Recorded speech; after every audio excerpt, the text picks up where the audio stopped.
Nous allons voir les principales fonctions utilisées pour la gestion des listes.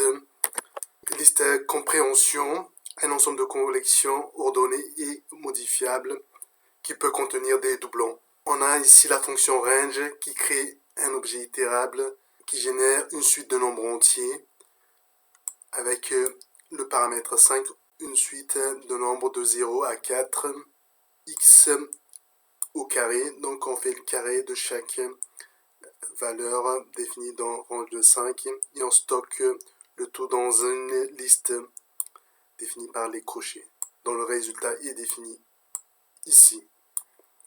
Cette compréhension, c'est une collection non ordonnée, non indexée et sans doublon. On a ici la chaîne de caractères définie dans un ensemble. On parcourt les éléments de la chaîne de caractères.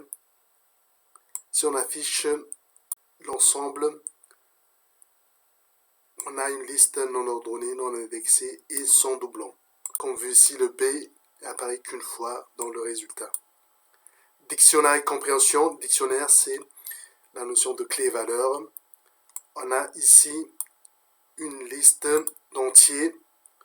On va générer notre dictionnaire à partir de cette liste. On utilise la fonction enumerate qui va générer l'indice et la valeur pour chaque élément de la liste. Ici, on va générer un ensemble avec la clé et la valeur à l'aide de la fonction enumerate. Générateur expression, c'est une expression compacte pour générer des séquences sans les stocker. Ici, l'expression qui calcule la racine carrée des valeurs définies dans cette suite d'entiers entre 0 et 9. Nested compréhension, c'est une liste, un set ou dictionnaire créé à l'aide de compréhension imbriquée.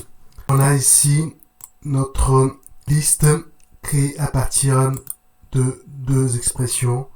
La première, donc, qui est externe, qui, pour chaque élément de range de 3, on va parcourir chaque élément de range de 3 également, donc le tableau interne. Ensuite, on va appliquer la fonction i fois j. Résultat, donc, si on imprime, on a cette liste de listes. On a également la possibilité d'afficher chaque ligne. On va parcourir i 0, qu'on multiplie à chaque élément de 0 à 2. Donc, on a cette première ligne. Ensuite, 1 qu'on multiplie aux éléments de 0 à 2. Donc, on a ces éléments ici. Ensuite, 2 qu'on multiplie aux éléments de 0 à 2. Donc, on a cette liste ci-dessous.